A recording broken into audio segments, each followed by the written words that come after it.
غالب کے اشعار اور تصوف۔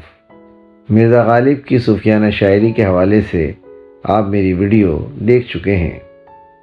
آج سے میں نے غالب کے صوفیانہ اشعار کا انتخاب کر کے ان کی تشریح کا سلسلہ شروع کیا ہے۔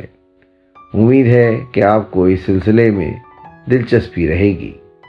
آج اس سلسلے کے آغاز پر جس پہلے شعر کا انتخاب کیا ہے وہ ہے: عشرت قطرہ ہے دریا میں فنا ہو جانا، عشرت قطرہ ہے دریا میں فنا ہو جانا، درد کا حد سے گزرنا ہے دوا ہو جانا۔ اس شعر کے بنیادی تصور کو پروفیسر سلیم چشتی نے مقام فنا کہا ہے۔ طباطبائی کے مطابق درد کا حد سے گزرنا یعنی فنا کر دینا، اور فنا ہونا عین مقصود ہے۔ مقام فنا صوفی ازم کی اصطلاح ہے۔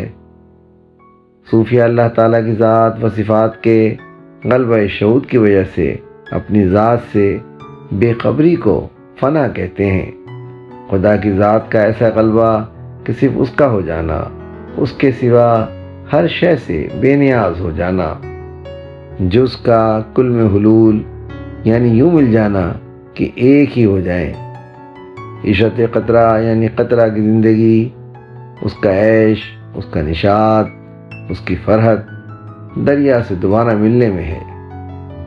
بالکل اسی طرح انسان کا اس احساس و درد کے ساتھ جینا کہ وہ ذات خداوندی کو پالے، اس سے یوں مل جائے جیسے قطرہ اور دریا ملتے ہیں، یہی اہل تصوف کی نظر میں انسان کی زندگی کا حقیقی مقصود ہے۔